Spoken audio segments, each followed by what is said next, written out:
रूप पाहता लोचनी लोचनी रूप पाहता लोचनी लोचनी रूप पाहता लोचनी लोचनी रूप पाहता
भोंग वाजल्यासारखं वाजतं. गॉंग गॉंग गॉंग गॉंग. हॅलो प्रबल कमी कर सगळं. हरिओम. हॅलो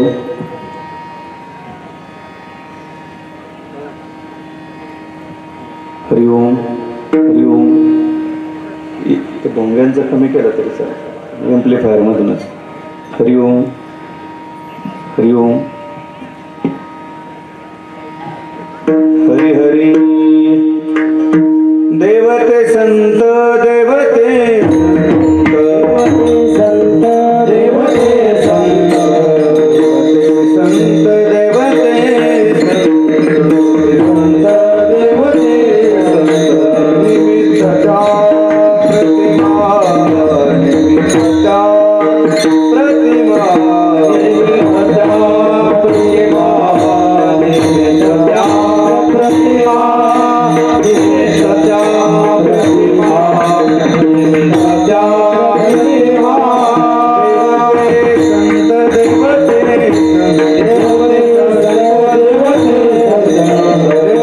संत देवते देवते संत देवते निमित्तचा प्रतिमा निमित्तचा प्रतिमा निमित्तचा प्रतिमा निमित्तचा प्रतिमा निमित्तचा प्रतिमा निमित्तचा प्रतिमा. तो सांगत से भावे तो सांगत से भावे तो सांगत से भावे तो सांगत से भावे उठावे सकळा उठावे सकळा उठावे सकळा उठावे सकळा उठावे सकळा उठावे सकळा.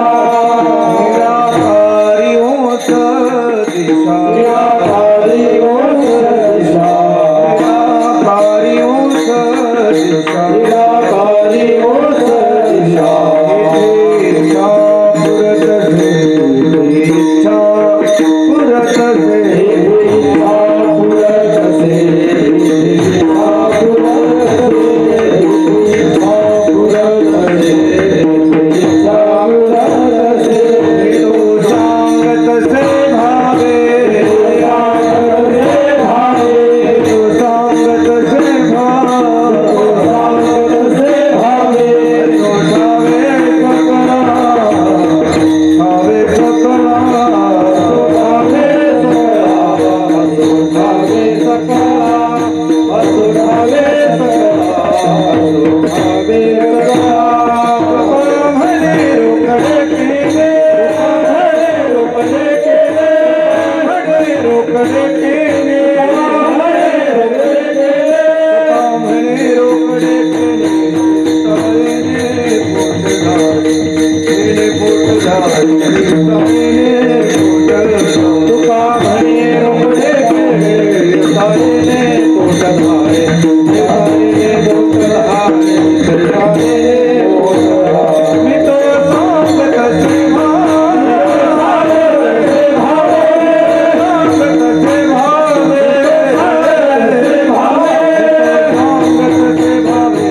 उठावे सकळा ठावे सकळा उठावे सकळा. तो सांगत से भावे उठावे सकळा उठावे सकळा उठावे सकळा. हरे विठोबार कुमारी विठोबार कुमारी विठोबार कुमारी विठोबार कुमारी विठोबार कुमारी विठोबार कुमारी विठोबार कुमारी विठोबार कुमारी.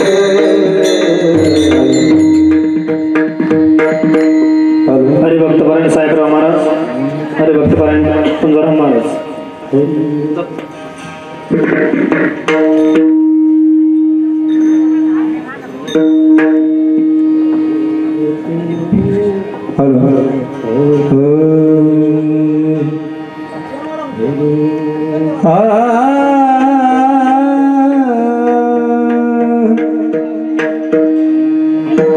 देवते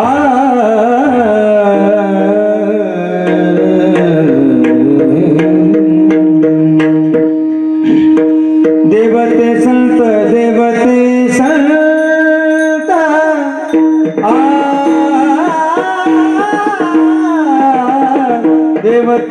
संत देवते संत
Hare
सांग तैसे भावे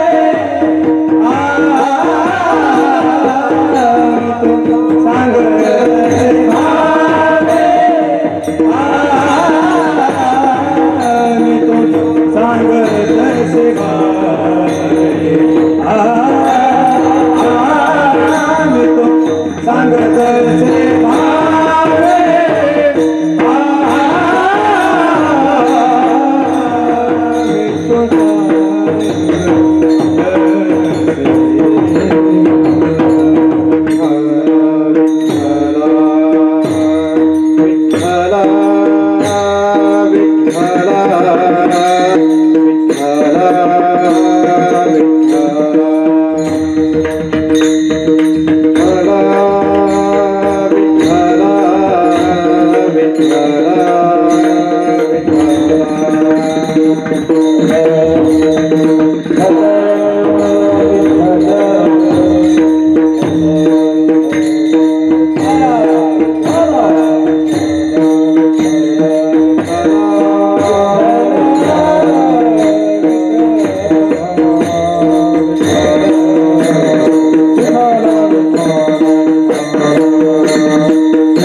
कारण आपल्या पतिदेवांच्या किंवा आपल्या पित्यांच्या किंवा आपल्या भावाच्या प्रित्यर्थ या कुटुंबाने सर्वांनी एकत्रित येऊन या दिव्य कार्यक्रमाचं मोठं आयोजन केलंय. त्यांनाही कृतज्ञता व्यक्त करतो आणि सेवेकडे वळतो. विठ्ठल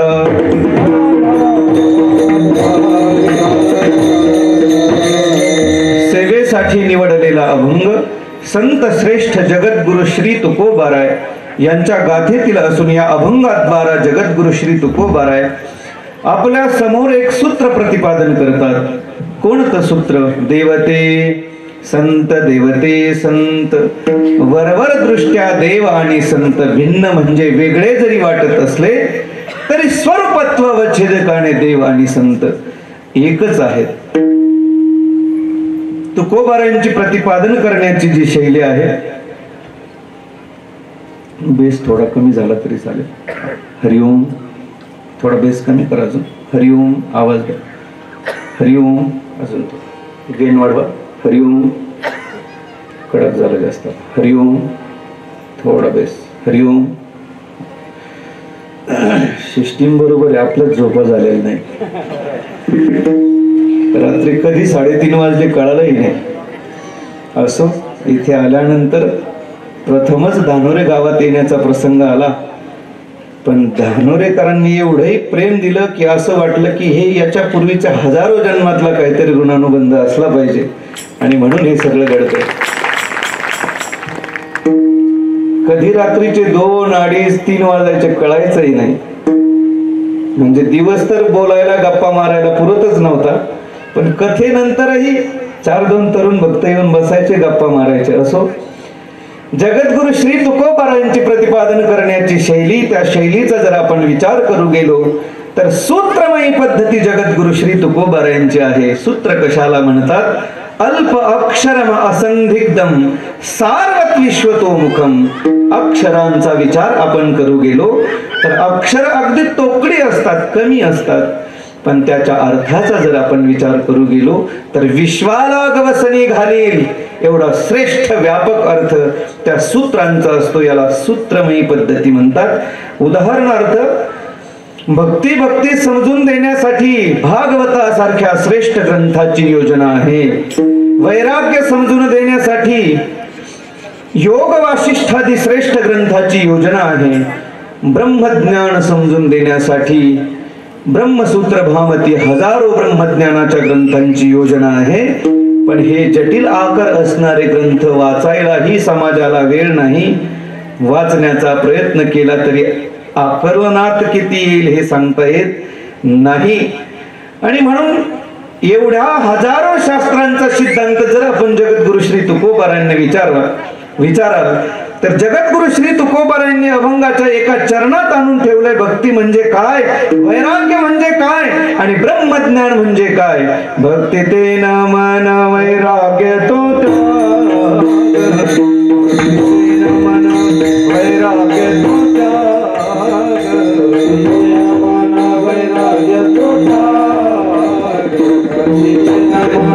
वैराग्य तो ब्रह्मी भोग ब्रह्मतनु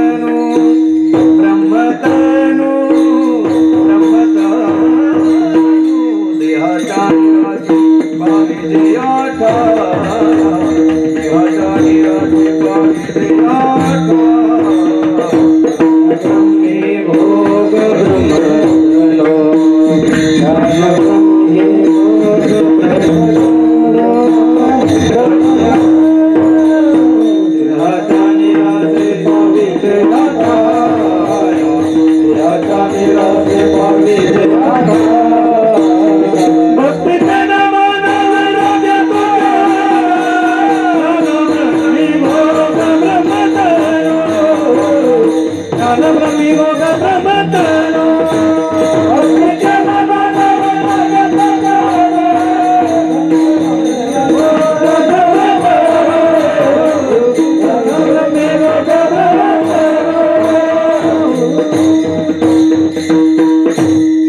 जगद्गुरु श्री तुकोबारायांची प्रतिपादन करण्याची शैली आहे. हजारो ग्रंथांनी ज्या शास्त्राचा उल्लेख केलाय, वर्णन केलंय, भक्ती म्हणजे काय, जगद्गुरु श्री तुकोबाराय एका वाक्यात सांगतात, भक्ती ते नमन. वैराग्य म्हणजे काय, वैराग्य तो त्याग. ब्रह्मज्ञान म्हणजे काय, ज्ञान ब्रह्मीभोग ब्रह्मतनु. आपले सर्वांचे आदरणीय, आपल्या पंचक्रोशीचे गुरुवर्य आदरणीय हरिभक्तीपरायण गणपत महाराज नांगरे हेही या ठिकाणी उपस्थित आहेत. सर्वांच्या वतीने बाबांच्याही चरणी साष्टांग प्रणिपात करतो. विठ्ठल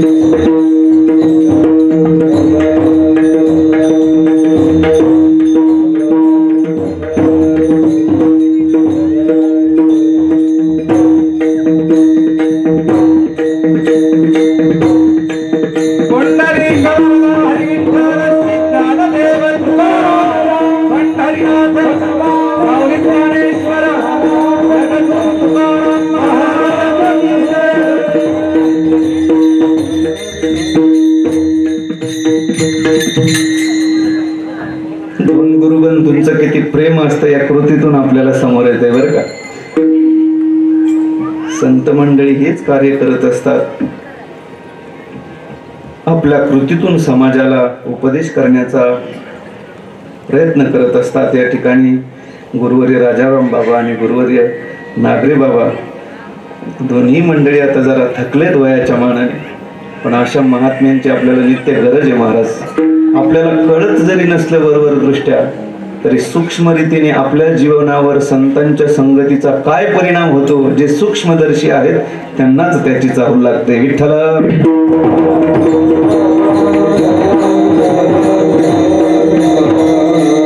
आपण विचार करत होतो, जगद्गुरु श्री तुकोबारायांची प्रतिपादन करण्याची शैली जी आहे ते सूत्रमयी आहे, सूत्रमयी. भक्ती म्हणजे काय, वैराग्य म्हणजे काय, ब्रह्मज्ञान म्हणजे काय, जगद्गुरु श्री तुकोबाराय एका अभंगाच्या चरणातून सांगतात. ही जगद्गुरु श्री तुकोबारायांची प्रतिपादन करण्याची शैली आहे. बरं, विचार करू गेलो तर आजच्या अभंगाची योजना जगद्गुरु श्री तुकोबारायांना का करावी लागली याचा जर आपण विचार करू गेलो तर मानवी जीवनाचं केंद्रबिंदू काय असेल तर ते केवळ आणि केवळ भगवत प्राप्ती आहे. भगवत प्राप्तीच्या दिशेने मार्गक्रमण जर आपण करत नसलो आणि प्रापंचिक जीवनातील हजारो रीतीने प्राप्तव्य प्राप्त करण्याचा जरी आपण प्रयत्न केला आणि भगवत प्राप्तीच्या दिशेने जर आपले पावलं पडत नसतील तर हे बाकीचं सर्व असणं निरर्थक आहे. याचं एकमेव कारण मानवी जीवनाची इति कर्तव्यता होते ती केवळ आणि केवळ भगवत प्राप्तीने होते. मी पदर बोलत नाही महाराज, स्पष्ट बोलतात. विठ्ठलजी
जन्मा आल्याचे सार्थक विठ्ठलची एक देखील या. जोपर्यंत भगवंताचा साक्षात्कार आपल्याला होत नाही तोपर्यंत मानवी जीवनाचं कर्तृत्व आपलं संपत नाही.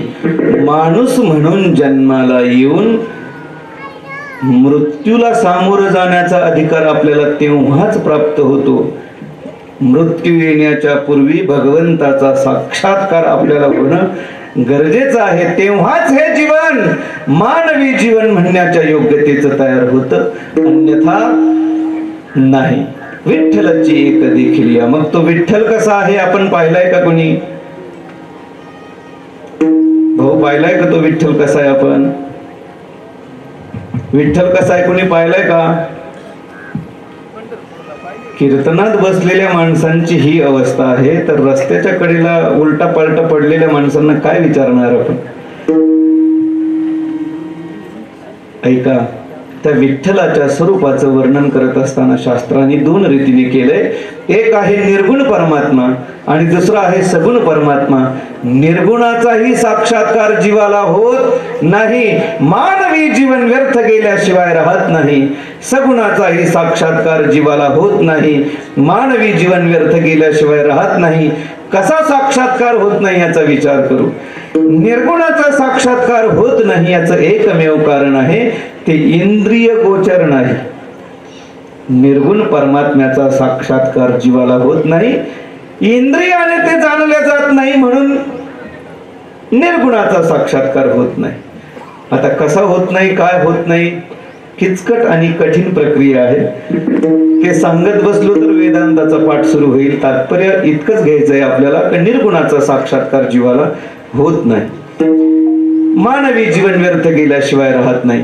सगुणाचाही साक्षात्कार जीवाला होत नाही, मानवी जीवन व्यर्थ गेल्याशिवाय राहत नाही. एखाद्याच्या अंतःकरणात शंका उपस्थित होईल, महाराज जर सगुणाचाही साक्षात्कार होत नाही तर आतापर्यंत ज्या ज्या भक्तांना संतांना भगवंताचा साक्षात्कार झाला, केवळ साक्षात्कारच झाला असं नव्हे, आपल्या ज्ञानोबाराय तुकोबारायांच्या सिद्धांतानुसार अहोरात्र देव त्यांच्या मागे पुढे फिरत होता आणि न सांगता त्यांची सर्व कामे करत होता. मग सगुणाचा साक्षात्कार होत नाही तुम्ही म्हणता, मग या सर्व संत मंडळी समवेत देव अहोरात्र मागे पुढे फिरत होता, याची संगती काय? याचं उत्तर आहे, आपण सर्व बहुश्रुत आहात. श्रीमद भगवद्गीतेचा 11वा अध्याय आपल्याला माहिती आहे. ज्यावेळी भगवंताने अर्जुनाच्या समोर विश्वरूप प्रगट केलं, त्यावेळी अर्जुनाची अवस्था गोंधळलेली झाली. काय करावं अर्जुनाला कळेना. त्यावेळी अर्जुनाला म्हणावं लागलं, दिव्यं ददामि ते चक्षु पश्यमे योगमेश्वरम. देवा, दिव्य दृष्टी द्यावी लागेल. भगवंताने अर्जुनावर कृपा केली आणि अर्जुनाच्या नेत्रामध्ये अलौकिक शक्ती प्रदान केली आणि नंतर अर्जुनाला सगुणाचा साक्षात्कार झाला. ऐका, सगुणाचा साक्षात्कार होण्याकरता भगवंताची कृपा संपादन व्हावी लागते आणि भगवंताच्या कृपेने भक्ताच्या नेत्रामध्ये अलौकिक शक्ती प्रदान व्हावी लागते आणि नंतर भक्ताला भगवंताचा सगुण साक्षात्कार होतो, अन्यथा नाही. सगुणाचा साक्षात्कार होण्या एवढी भक्ती आपल्या जीवनात नाही, म्हणून सगुणाचा साक्षात्कार आपल्याला होत नाही. निर्गुणाचा साक्षात्कार होण्या एवढा ज्ञानाचा अधिकार, ज्ञानाची बैठक आपल्या जीवनात नाही, म्हणून निर्गुण परमात्म्याचाही साक्षात्कार जीवाला होत नाही, सगुण परमात्म्याचाही साक्षात्कार जीवाला होत नाही.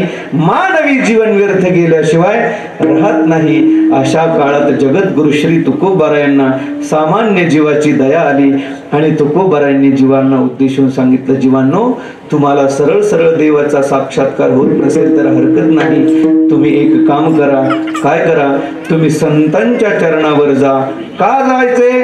त्याचं कारण वरवर दृष्ट्या देव आणि संत हे भिन्न म्हणजे वेगळे जरी वाटत असले तरी स्वरूपत्व छेदकाने देव आणि संत एकच आहेत. देवते संत देवते संत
सांभाळून घ्या बरं.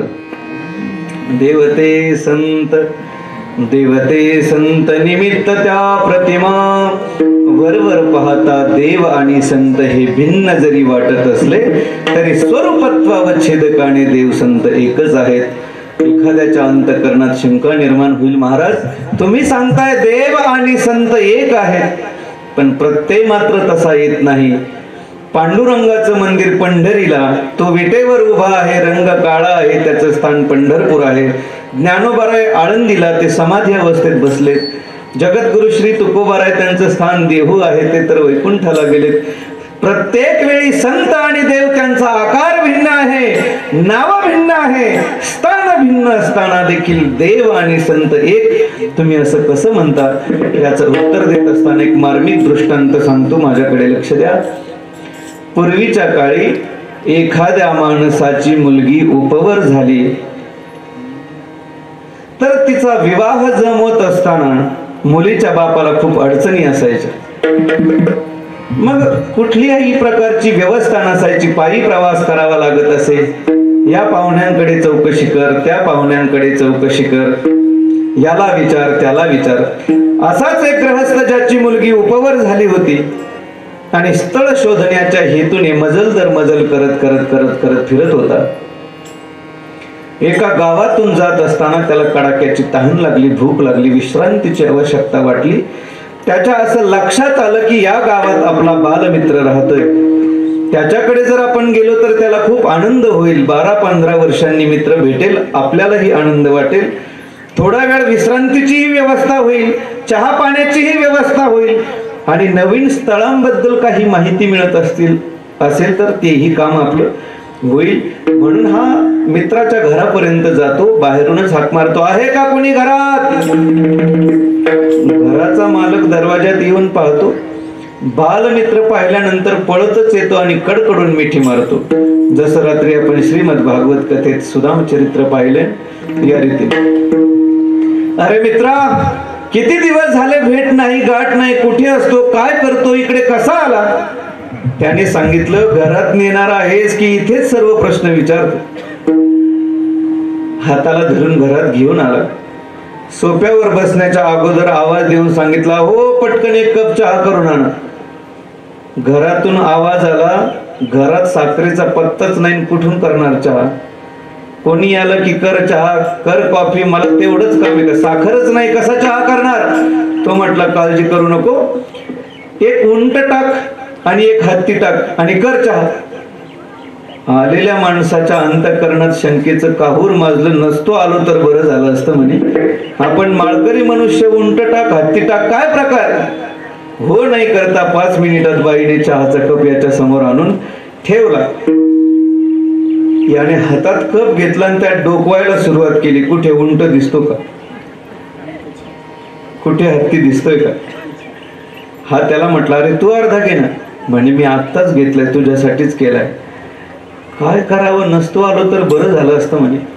हा शेवटी वैतागून त्याला म्हटलं, भल्या माणसा, मी माळकरी मनुष्य आहे, तू याच्यात हत्ती टाकायला सांगितलाय, उंट टाकायला सांगितलाय, कसा पिणार? तो म्हटला वेळ लागलाय का?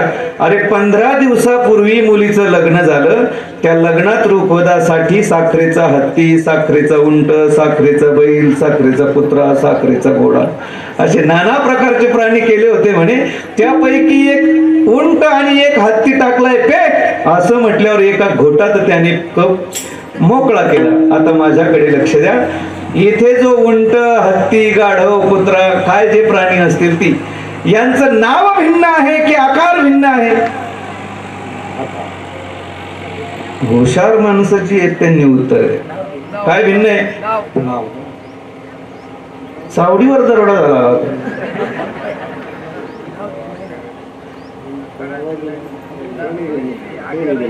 काय भिन्न आहे? आत्ताशी तुम्हाला भूक लागलेली नाही याची जाण मला झाली. त्यांचं नावही भिन्न आहे, आकारही भिन्न आहे, पण स्वरूप काय आहे? हत्तीची सोंड मोडून खाल्ली तर कशी लागेल? गोड लागेल. कुत्र्याची तंगडी तोडून खाल्ली तर कशी लागेल?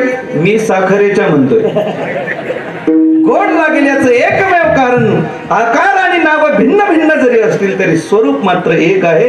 याच रीतीने देव आणि संत आकाराने भिन्न असतील, नावाने भिन्न असतील, पण स्वरूपत्व व छेदकाने मात्र एक आहेत. म्हणून देवते संत विठ्ठल विठ्ठल.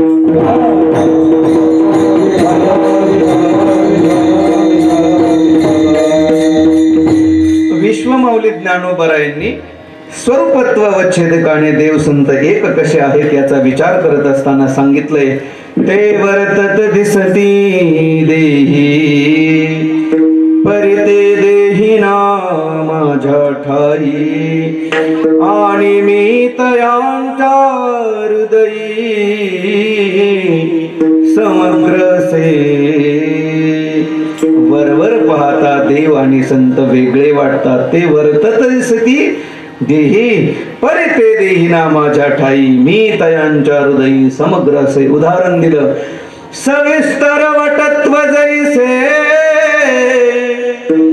बीज कणिके माझी असे बीज कणू वसे वटी जेवी रे. सविस्तर वटत्व जैसे. वडाचं झाड माहिती आहे आपल्याला? वडाचं झाड सोपं सांगण्याचा प्रयत्न करतो, माझ्याकडे लक्ष द्या. वडाचं झाड माहिती आहे आपल्याला? तुम्ही काहीच बोलत नाही. तुम्हाला बोलता येतंय की माझ्यासारखे मुके आहात सगळे? काहीतरी हो नाही म्हणा, म्हणजे प्रतिसाद दिला तर बरं वाटतं. कारण वक्ता तो वक्ता नव्हे श्रोते नवीन. तुम्ही काही नाही कळलं तरी मनात बोलव म्हणजे मला बरं वाटेल. विठ्ठल विठ्ठल.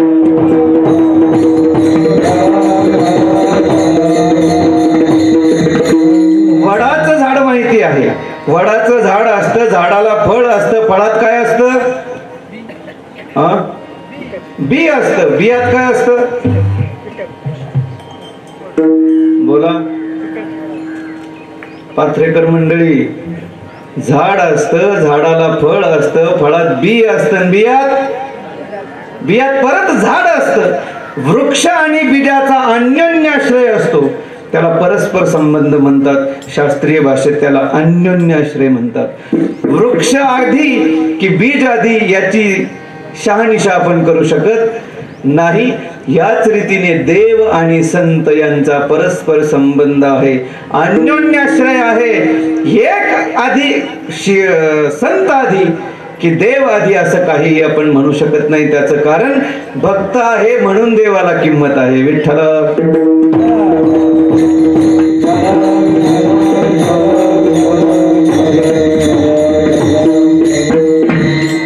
ज्या रीतीने झाड असतं, झाडाला फळ असतं, फळात बी असतं, बियात परत झाड असतं, याच रीतीने ज्ञानोबा बोलतात ना, सविस्तर वटत्व जैसे बीज कणिके माझी असे बीज कणू असे वटी जेवी देवी आम्हा तया परस्परे बाहेरी नामाचीच अंतरे वाचुनी आतू वटू विस्तरे मी तेच ते. याला उदाहरण देत असताना ज्ञानोबारायांनी सुंदर दिले. संन्यासी भोवणी जनी तुवा चोराणी नेली माझी भगिनी परी विकल्पन उपजे मनी मी तू दोन्ही स्वरूप रे.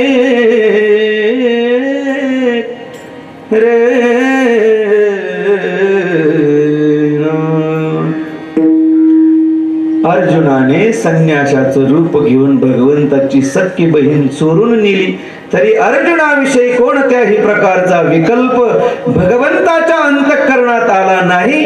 याचं एकमेव कारण देव आणि भक्त हे वरवर दृष्ट्या भिन्न जरी वाटत असले तरी स्वरूपत्व व छेदकाने देव संत एक आहेत. म्हणून देवते संत देवते संत देवते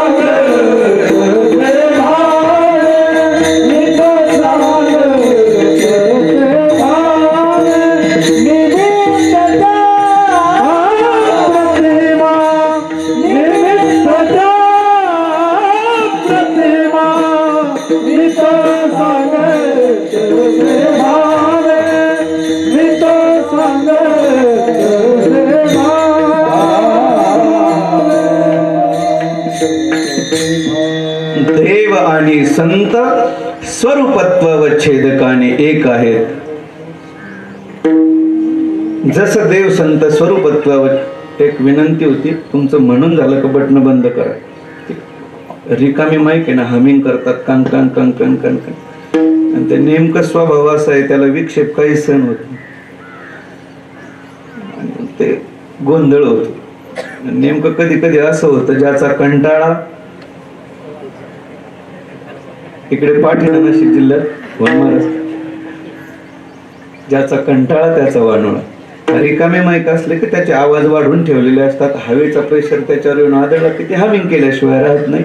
हा छोटासा त्याचा विकल्प आहे. विठ्ठल विठ्ठल.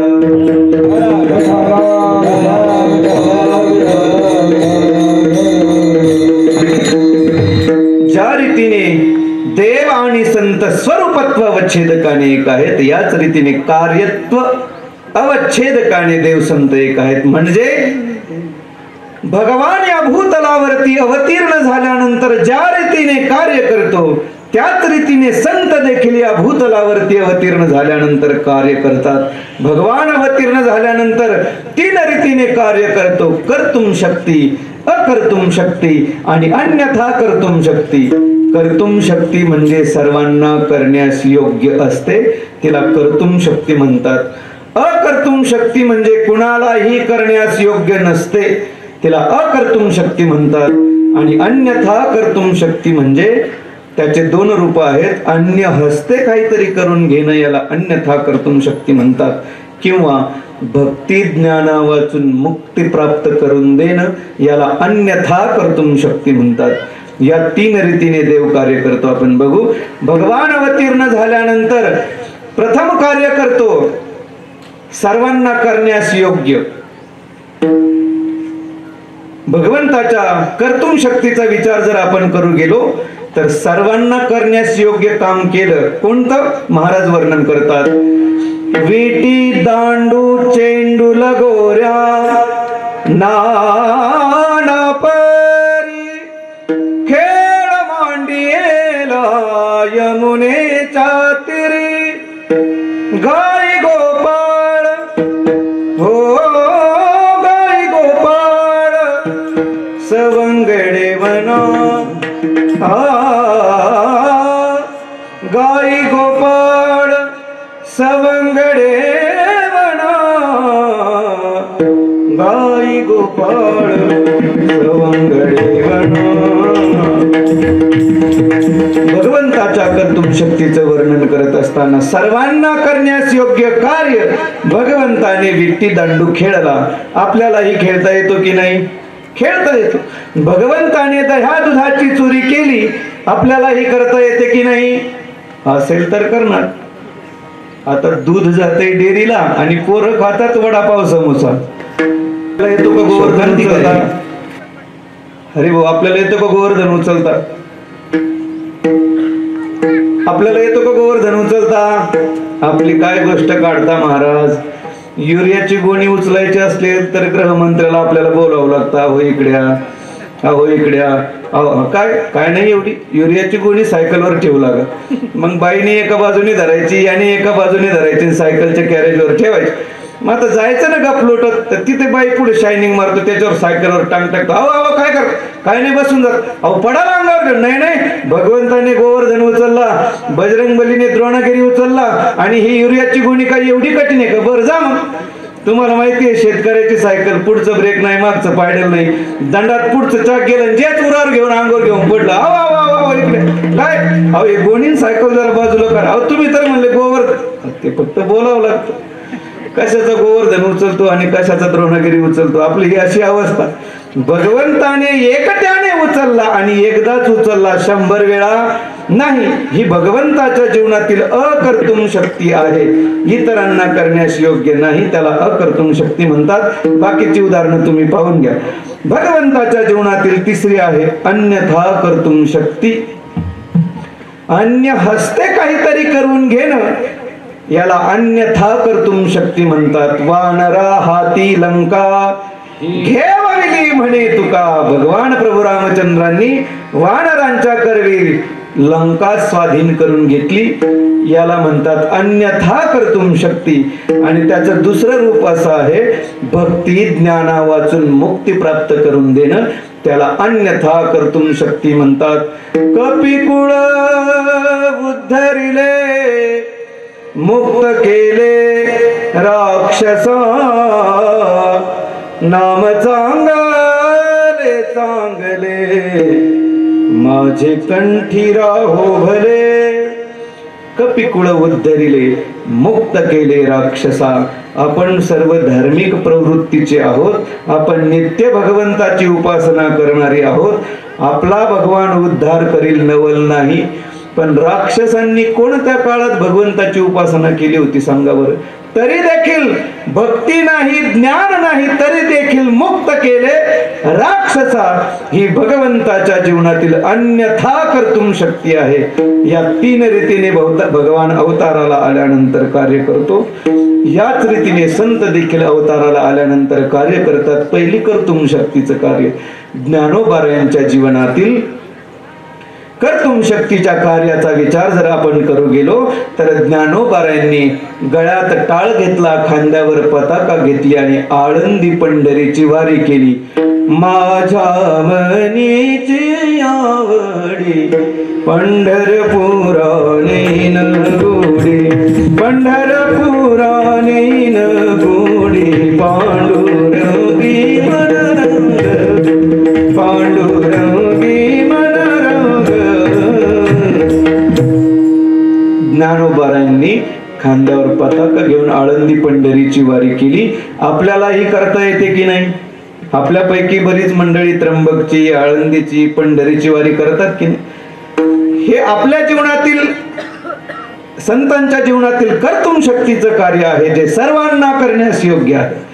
संतांच्या जीवनातील अकर्तृत्व शक्तीचं कार्य, ज्ञानोबारायांच्या जीवनातील अकर्तृत्व शक्तीचा विचार करत असताना महाराजांनी सुंदर वर्णन केले. रेडामुखी वेद बोलविला, गर्व द्विजांचा हरविला, शांती रूपी प्रगटला ज्ञानोबा माझा, ज्ञानोबा माझा, ज्ञानोबा माझा. साधकांचा माय बाप, दर्शने हरे ताप, सर्वाभूती सुख रूप, ज्ञानोबा माझा,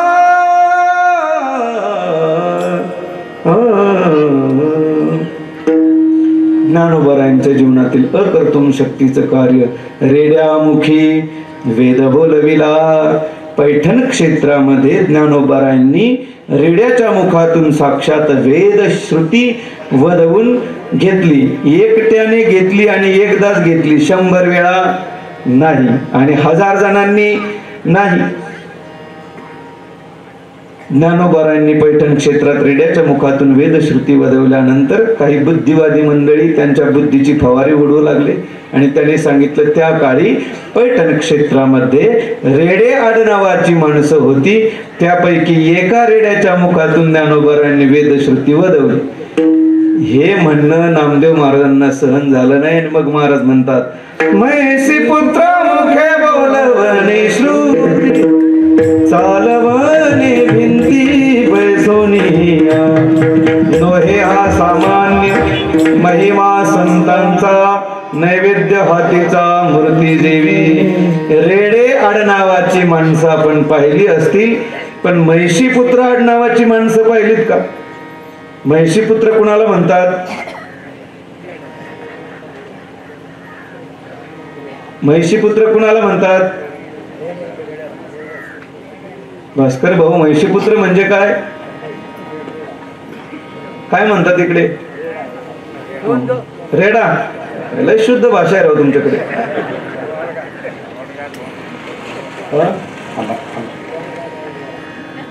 शेतकरी भाषेत त्याला टोनगा म्हणतात.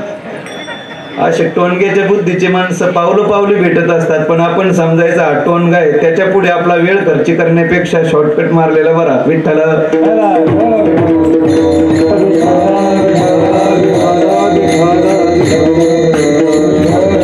ज्ञानोबरायांनी रेड्याच्या मुखातून वेदश्रुती वदवून घेतली. ही ज्ञानोबरायांच्या जीवनातील अकर्तुम शक्ती आहे, इतरांना शक्य नाही. एकदाच आणि एकट्यानेच, 1000 वेळा नाही. ज्ञानोबरायांच्या जीवनातील अजून अकर्तुम शक्तीचं वर्णन.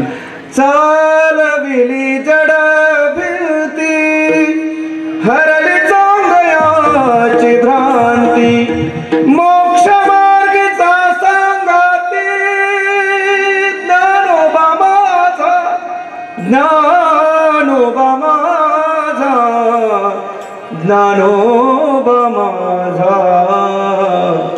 साधकांचा माय बाप दर्शन हरे ताप, सर्वाभूती सुख रूप ज्ञानोबा माझा. चालविली जडभिंती. ज्ञानोबरायांनी एकट्यानेच आणि एकदाच भिंत चालवली. आळंदी क्षेत्रात आपल्याला भिंत चालवता येते का? एकदा काय झालं, कीर्तन झाल्यानंतर एक सद्गृहस्थ माझ्याकडे आला.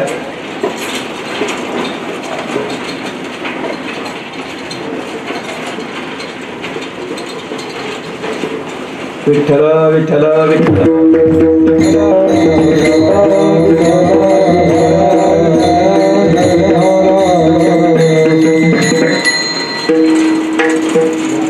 रेल्वे आली काय? आजूबाजूला उभे असलेले पाहुणे मंडळी मंडपामध्ये येऊन बसण्याची कृपा करा. मंडपामध्ये जागा आहे. चला लक्ष द्या. काय चालू होतं आपलं कीर्तन? ते तर मला पण माहिती. एकदा कीर्तन झाल्यानंतर एक सद्गृहस्थ भेटला. म्हणे महाराज, खरे संत पूर्वीचे होऊन गेले. त्याला म्हटलं आम्ही काय तमासगीर आहेत? आता त्याचीही चूक नाही, कीर्तनकारानेच कीर्तनाचा तमाशा चालवलाय. झालं काय? म्हणे काय नाही, खरे संत पूर्वीचे होऊन गेले. काय झालं? अहो, ज्ञानोबरायांनी भिंत चालवली, तुकोबारायांनी दगडासहित वह्या तारल्या, खरे संत पूर्वीचे होऊन गेले. त्याला म्हटलं बाबा मलाही भिंत चालवता येते. असं म्हटल्यावर तर एकेरी भाषेत बोलायला लागला. लय शहाणा झालं म्हणे. 4 अभंग पाठ नाही केले तर ज्ञानोबरायांची बरोबरी करायला निघाला. म्हटलं तुम्ही गडबड करू नका, एक काम करा, तुम्ही अंगावरचे सर्व वस्त्र काढा, सर्व अंगावर भस्माचे पट्टे ओढा, समोरून वाघावर बसून हातात नागाचा चाबूक घेऊन तुम्ही चांगदेव होऊन आले रे आले की मी इकडून भिंत चालवली समजा. हा म्हटलं ते कसं शक्य आहे? गाढवा, तुला नाही चांगदेव होता येत ना, आम्हाला भिंत चालवाय सांगतो. ज्ञानोबारांची बरोबरी कोणी कसं करू शकतं? ज्ञानोबारांनी एकट्याने भिंत चालवली आणि एकदाच चालवली, 100 वेळा नाही. ती त्यांच्या जीवनातील अकर्तृम शक्ती आहे. सर्व संतांच्या बाबतीत देखील असंच आपल्याला वेळोवेळी पाहायला मिळतं. वेळ आपल्याकडे कमी स्पर्श करून जाऊ. नामदेव महाराजांच्या जीवनात देखील औंढ्याला कीर्तन करत असताना असाच प्रसंग घडला. ब्राह्मण बुवाने सांगितलं, येणाऱ्या जाणाऱ्या भक्तांसाठी दर्शनाला अडचण येते, तुम्ही पाठीमागच्या बाजूने जाऊन कीर्तन करा. नामदेव महाराज पाठीमागे गेले, संकीर्तन सुरू केलं आणि गंमत अशी झाली. फिरविले देऊळ जगा माझी ख्याती, फिरविले देऊळ जगा माझी ख्याती, नामदेवाचे दोन प्याला, नामदेवाचे दोन प्याला, फिरविले देऊळ जगा माझी ख्याती, फिरविले देऊळ जगा माझी ख्याती,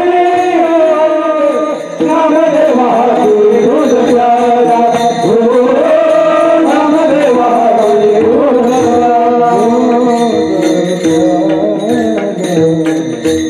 फिरविले देऊळ जगा माझी ख्याती ही नामदेव महाराजांच्या जीवनातील अकर्तृम शक्ती आहे. खूप सुंदर उदाहरण आहे. साक्षात देव नामदेव महाराजांच्या हाताने दूध प्याला, हे देखील त्यांच्या जीवनातील अकर्तृम शक्ती आहे. आता वेळ आपल्याकडे कमी आहे, आपल्याला पुढे जाणं गरजेचं आहे. जसं भगवान अवतीर्ण झाल्यानंतर कर्तुम अकर्तुम आणि अन्यथा कर्तुम शक्तीने कार्य करतो, याच रीतीने संत देखील अवतीर्ण झाल्यानंतर कर्तुम अकर्तुम आणि अन्यथा कर्तुम शक्तीने कार्य करतात. संतांच्या जीवनातील अन्यथा कर्तुम शक्तीचं कार्य,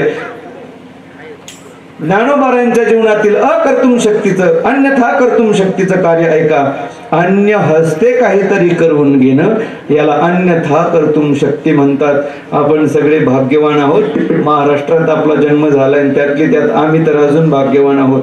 नेवासा तालुक्यात आमचा जन्म झालाय, कारण नेवासा क्षेत्री ज्ञानोबारायांनी सच्चिदानंद बाबांच्या हस्ते ग्रंथराज ज्ञानेश्वरीचं लिखाण करून घेतलं. सच्चिदानंद बाबा दरे लेखकू जाहला. अन्य हस्ते काहीतरी करून घेणं, याला अन्यथा कर्तुम शक्ती म्हणतात. हे ज्ञानोबारायांच्या जीवनातील असलेली अन्यथा कर्तुम शक्ती आहे. आणि त्याचं दुसरं रूप असं आहे, भक्ती ज्ञाना वाचून मुक्ती प्राप्त करून देणं, त्याला अन्यथा कर्तुम शक्ती म्हणतात. सकल संतांनी तुमच्या माझ्यासारख्या सामान्यातल्या सामान्य जड जीवासाठी भक्ती ज्ञानाचा कोणताही अधिकार नसताना केवळ संकीर्तनाच्या द्वारा मुक्तीचा मार्ग आपल्या हाती सुकर आणून ठेवलाय. हे त्यांच्या जीवनातील अन्यथा कर्तुम शक्ती आहे. विठ्ठला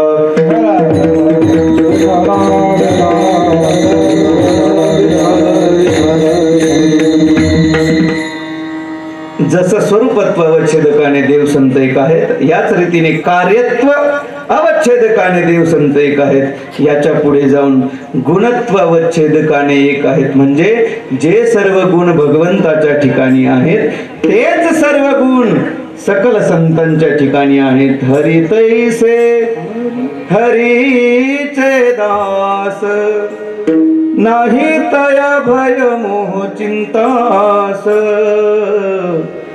हो निराहाती उदास, बळकट कास भक्तीची, धरुणी पाय त्याचिले जन, न लगे मान मृत्तिका धन.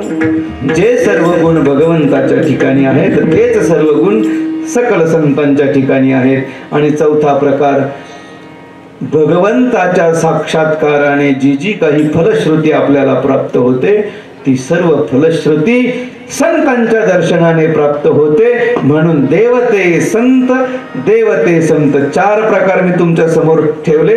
फलत्वावच्छेदकाने देव संत एक, गुणत्वावच्छेदकाने देव संत एक, कार्यत्वावच्छेदकाने देव संत एक आणि स्वरूपत्वावच्छेदकाने देव संत एक. अशा 4 प्रकाराने आपण विचार केलाय. देव आणि संत भिन्न नसून कसे आहेत, एक आहेच. वरवर पाहता प्रतिमा मात्र जरी ते भिन्न वाटत असले, तरी ते स्वरूपत्व, कार्यत्व, गुणत्व आणि फलत्वावच्छेदकाने एक आहेत.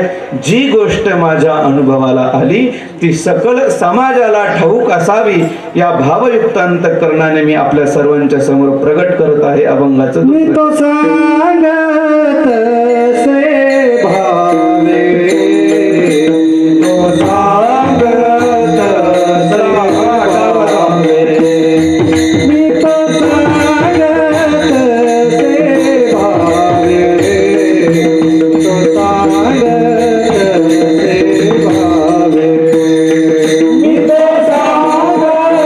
सांगत से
मी तो सांगत से भावे असो ठावे सकळ. देव आणि संत एक आहेत ही गोष्ट माझ्या अनुभवाला आली आणि सकल समाजाला ती ठाऊक व्हावी या भावयुक्त अंतःकरणाने मी आपल्या सर्वांच्या समोर प्रगट होत आहे असं जगद्गुरु श्री तुकोबाराय बोलतात. पुढे बोलत असताना महाराज बोलतात, प्रत्येक जीव म्हटला रे म्हटलं की त्याला कोणती ना कोणती काय असते, इच्छा असते. पण सकल जगात तुम्ही कुठेही फिरा, तुमच्या इच्छेची पूर्ती होईल की नाही याची शाश्वती देता येत नाही. पण तुम्ही जर संतांच्या चरणावर जाल तर निश्चित तुमच्या इच्छेची पूर्ती होईल हे म्हणण्यापेक्षा ज्ञानोबाराय तुकोबारायांच्या सिद्धांताचा विचार जर आपण करू गेलो तर संतांच्या चरणाचा रजकण नकळत जरी आपल्याला लागला तरी ज्याच्यामुळे इच्छा निर्माण होते ती अंतःकरणातील वासना, आणि वासनाच जळते असं नाही, वासनेचे बीज जळवणी जाय. इच्छा पूर्ण होईल यात काय नवले महाराज. म्हणून संतांच्या चरणावर गेल्यानंतर आपल्या सर्व इच्छा पूर्ण झाल्याशिवाय राहत नाही. इतर दाही दिशेने तुम्ही जा, त्या ओस पडल्यात, निकाम्या पडल्यात, येथे इच्छा पुरत असे. गेल्या 2 तासांपासून तुकोबाराय बोलतात देव आणि संत एक आहे, देव आणि संत एक आहेत. साधक मंडळी विचारू लागले, महाराज देव संत एक, देव संत एक, देव संत संत एक तुम्ही सांगताय याचा काही प्रत्यय काही अनुभव तुम्हाला आला की नाही की मनाचं काहीतरी सांगता तुकोबाराय बोलतात असा तसा अनुभव आलेला नसून रोकडा अनुभव आला तुका म्हणे रोकडे दे, तुका म्हणे रोकडे दे, तुका म्हणे रोकडे दे, तुका म्हणे रोकडे दे, तुका म्हणे रोकडे दे, तुका म्हणे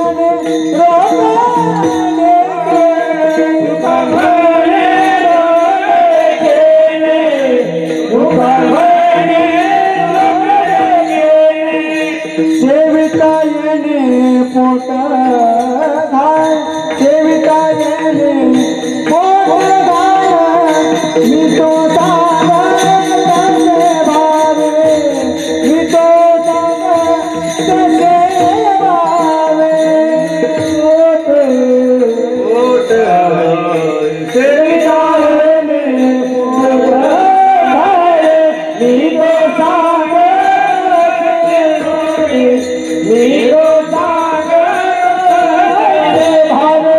असो ठावे सकळा, आसो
सर्वांनी हात वर करायचे, मोठ्या प्रेमाने संकीर्तन करायचं. विठोबार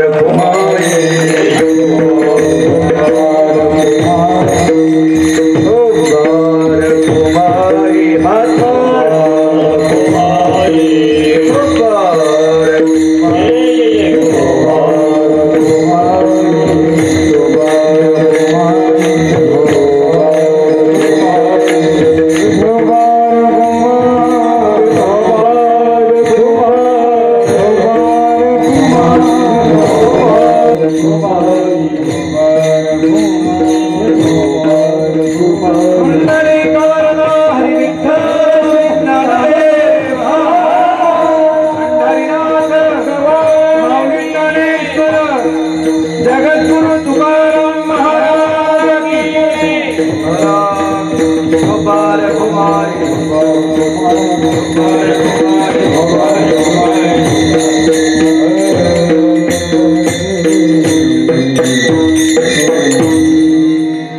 तुका म्हणे रोकडे केने सेवितायेने पोटधाये, मी तो सांगत से भावे असो ठावे सकळा. झालेली सेवा भक्त काम कल्पद्रुम भगवान श्री पंढरीश पांडुरंगाच्या चरणी समर्पित करतो. जे काही योग्य असेल ते माऊली ज्ञानोबाराय तुकोबाराय वेदशास्त्र आणि गुरुवर यांचं आहे.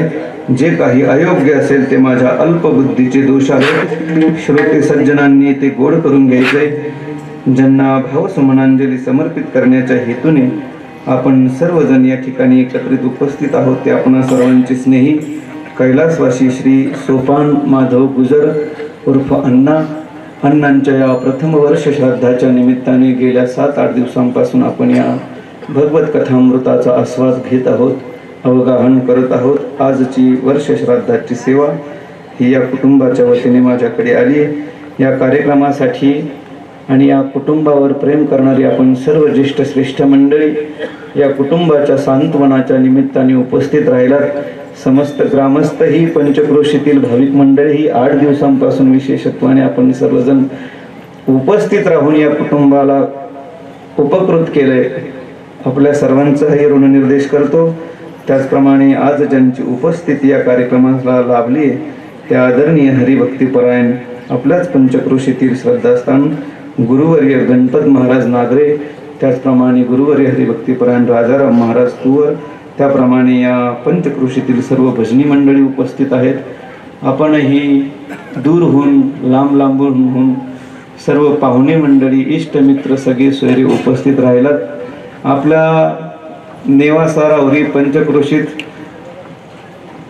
महाराज मंडळींना कीर्तनकाराला नावं घ्यायची सवय, पण या पंचक्रोशीमध्ये वैराग्यवान महात्मे होऊन गेले. त्याच्यामुळे इकडच्या श्रोत्यांना कुणाचंही नाव घेतलेलं आवडत नाही. ही साधूंच्या जीवनातली असलेली श्रेष्ठ अवस्था. या दिव्य उपदेशाने उपकृत झालेली ही सर्व मंडळी आणि महात्म्यांचं खोलवर तत्वज्ञान यांच्या खोलवर अंतःकरणात रुजलेला आहे आणि म्हणून तर असा दिव्य आशा ही सर्व मंडळी करते. तरी देखील 8 दिवसांपासून आमच्यावर प्रेम करणारी या गावातील सर्व ज्येष्ठ श्रेष्ठ आदरणीय वसंत भाऊ आहेत, आदरणीय भास्कर भाऊ आहेत, आदरणीय आमचे जयवंत भाऊ आहेत, आदरणीय सर दररोज प्रकृती स्वास्थ्य नसतानाही या ठिकाणी दररोज उपस्थित सर आहेत आणि सर्वच ज्येष्ठ श्रेष्ठ मंडळी. म्हातारे माणसांची नावं घेतली म्हणजे सगळं गाव त्याच्यात आलं. आता बाकीच्यांची घ्यायची काही गरज नाही. आदरणीय विठ्ठल महाराजही दररोज उपस्थित होते, आदरणीय भुवन महाराजही दररोज उपस्थित होते. आज मृदंगाचार्य कणसे महाराज आहेत, आदरणीय आमचे साहेबराव महाराज आहेत, धनाभाऊ महाराज आहेत, आमचे लांबून प्रवास करून आलेले आमचे बापजी नाना शिंदे हेही आहेत आणि आपल्या खुडसरगाव, पाथरे, शेनवडगाव, वांजुळपुही, निंभारी, कोपरे आणि या पंचक्रोशीतील सर्व आलेली भाविक मंडळी सर्वांच्या श्रीचरणी विनम्र भावाने अभिवादन करतो. त्याचप्रमाणे अण्णांचे या सर्व कार्यक्रमाची योजना ज्यांनी केली त्या अण्णांचे दोन्ही बंधू आदरणीय मोठे बंधू श्री दिगंबर भाऊ गुजर यांनी अण्णांच्या प्रित्यर्थ 8 दिवसात संपूर्ण भागवताचं पारायण केलंय. त्यांच्यासाठी एकदा जोरदार टाळ्या झाल्या. येथे आल्यानंतर खूप समाधान वाटतंय. 2 भाऊ एकत्रित, त्यांना नातू पंतू आले तरीही एकत्रित, ही गोष्ट खरोखर आजच्या कलीच्या कलुषित कालामध्ये कौतुकास्पद आहे बरं. आणि ही आपल्या परिसरावर असलेली थोर महात्म्यांची थोर कृपा आहे. मी मागेही बोललो, गुरुवर्य योगीराज तुकाराम बाबा, गुरुवर्य भगरी बाबा, गुरुवर्य हरेराम बाबा या सकल संतांच्या विचाराने पुनीत झालेली ही भूमी आहे आणि त्याचा आश्रय घेणारे आपण सर्व ज्येष्ठ श्रेष्ठ भक्त मंडळी आहात. या कुटुंबातील अण्णांचे दोन्हीही बंधू अर्थात लक्ष्मणराव माधव गुजर, दिगंबरराव माधव गुजर आणि त्यांचे सर्वांचे कुटुंब, ही मुलांनीही खूप 8 दिवस पळापळ केली, सेवा केली आणि या रीतीने आमचे विष्णुभाऊ यांनी खूप मोठ्या प्रेमाने हे सर्व जमून आणलंय. परदेशात राहूनही हा मुलगा या रीतीने जीवन जगतोय, ही खरोखर गोष्ट कौतुकास्पद आहे. विष्णुभाऊंनी मला परवा दिवशी सांगितलंय, महाराज मला अशी संकल्पना होते की याच रीतीने अजून 5 वर्ष मला अण्णांचा 8 दिवसाचा मोठा कार्यक्रम करायचा आहे आणि प्रत्येक वर्षी वेगवेगळी कथा, शिव महापुराण कथा, रामायण कथा, आता भागवत कथा झाली, अजून काही असेल तर या रीतीने माझी करण्याची इच्छा आहे. खऱ्या अर्थाने आपल्या आईच्या एका वाक्यावर या मुलाने विश्वास ठेवून या भागवत कथेचं दिव्य आयोजन केलं आणि आपल्या सर्वांना त्या भागवत कथेचं दिव्य रसपान करवलं. एकदा या कुटुंबासाठी आणि या दोन्ही बंधूसाठी जोरदार टाळ्या झाल्या पाहिजे. कारण भागवत कथा अशी आहे सज्जनांनो, हजारो जन्मातील पुण्याईचा संचय व्हावा लागतो, ती पुण्याई फलोन्मुख व्हावी लागते आणि तेव्हा भागवत कथेचा एक एक शब्द आपल्याला रसपान करायला मिळतो, ऐकायला मिळतो. आणि म्हणून या कुटुंबाचे करावं तेवढं कौतुक थोडं आहे. या कुटुंबावर प्रेम करणारी सर्व संत मंडळी जशी जशी वेळ भेटेल तशी तशी येऊन गेले. जास्त बोलून आपला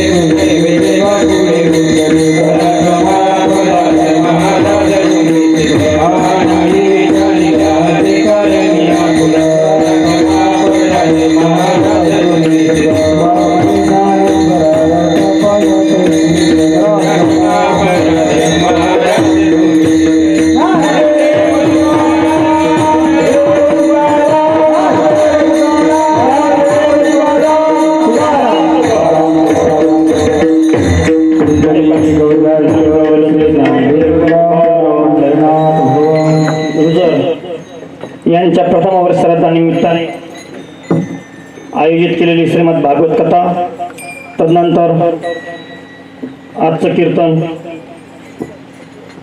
या कथेसाठी सर्व संत मंडळींनी भेट दिली. विष्णुभाऊंची अशी इच्छा होती की प्रत्येक जसं आपण म्हणतो अतिथी देवो भव, प्रत्येक व्यक्तीचा त्यांनी इतका उत्कृष्टपणे, इतका छानपणे आणि प्रेमपूर्वक आदर सत्कार केला.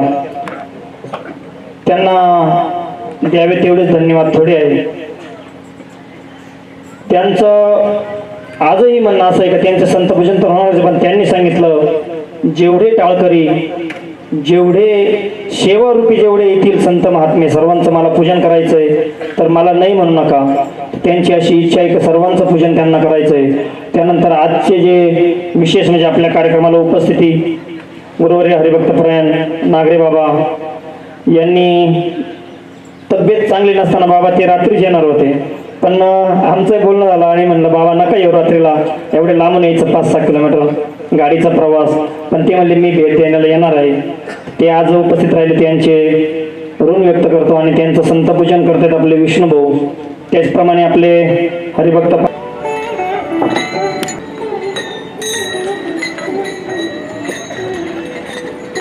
आपलं हो सर्वांचं संतपूजन होतील.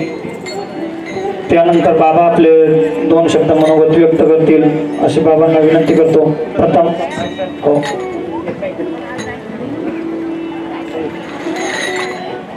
संतोष महाराज पोटे तोपर्यंत संतपूजन घेतील. ये पुढे. श्रीकृष्णाय वयम नमः. या ठिकाणी आल्यानंतर खरोखरच मन असं भारावून गेलं. मला असं वाटलं रात्रीच यायला पाहिजे होतं. हरकत नाही, सोपान काका तसा यांचा माझा जरी जवळून संबंध असला तरी आश्रमाशी संबंध जरूर असणार. आणि मला तरी असं वाटतं त्या निमित्तानंच माझं या ठिकाणी येणं झालं. आणि या कार्यक्रमाच्या निमित्तानं दरवर्षी वक्ता बदलतोय आणि माझ्याकडे आज हे जे मला येण्याचं सगळ्यात महत्त्वाची गोष्ट, या ठिकाणी आज जे मंडळ आलेले आहे, ज्यांचा कार्यक्रम आहे ते माझ्याजवळचे, त्यांचे सासरे माझ्याजवळचे. हरिभक्तीपरायण राजाराम महाराज तुवर हे आणि मी आळंदीला एका खोलीमध्ये राहिलो होतो, त्यामुळं मला येणंच भाग होतं. आणि म्हणून या ठिकाणी मला हा योग प्राप्त झाला. आपण सर्वांनी सुद्धा श्रीमद भागवत ऐकलं. श्रीमद भागवतामध्ये जे महत्त्वाचे 6 विषय सांगितलेले, संपूर्ण श्रीमद भागवताचं तात्पर्य जे सांगितलंय त्याचे 6 मुद्दे निवडलेले आणि त्यातूनच त्याची उत्पत्ती झालेली. आणि तो सगळा विषय आपण महाराजांच्या मुखातून ऐकलेला आहे. तेव्हा या ठिकाणी आपण खरोखर सगळे धन्य आहोत की ज्यांची वाणी, ज्यांचं ताल स्वर सगळंच अत्यंत सुंदर असं चिंतन सर्वच आपल्याला ऐकायला मिळालं. तेव्हा मी महाराजांचे या ठिकाणी आभार मानतो आणि या ठिकाणी ज्यांच्या निमित्तानं हा कार्यक्रम आहे त्यांना भावपूर्ण श्रद्धांजली अर्पण करतो. माझे 2 शब्द संपवतो. धन्यवाद महाराज. याबद्दल यानंतर आपले गुरुवर्य राजाराम बाबा 2 शब्द व्यक्त करतील. वसुदेव सुतं देवं कंसचाणूरमर्दनं देवकी परमानंदम कृष्णं वंदे जगद्गुरुम. आज कैलासवासी सोपान काका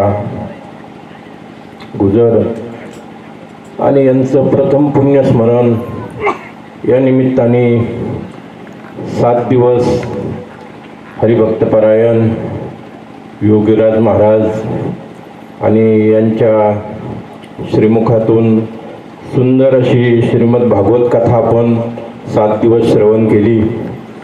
सर्वच माता पिता, पुरुष मंडळी, माता भगिनी आणि सर्वांनी श्रवण केली. मलाही बी काल आमचे विष्णू भाऊ ज्या वेळेला महाराजांच्याकडे मेळात आले बोळा प्रवारा संगम, त्यावेळेला माझ्याकडे येऊन गेले तिळापूरला.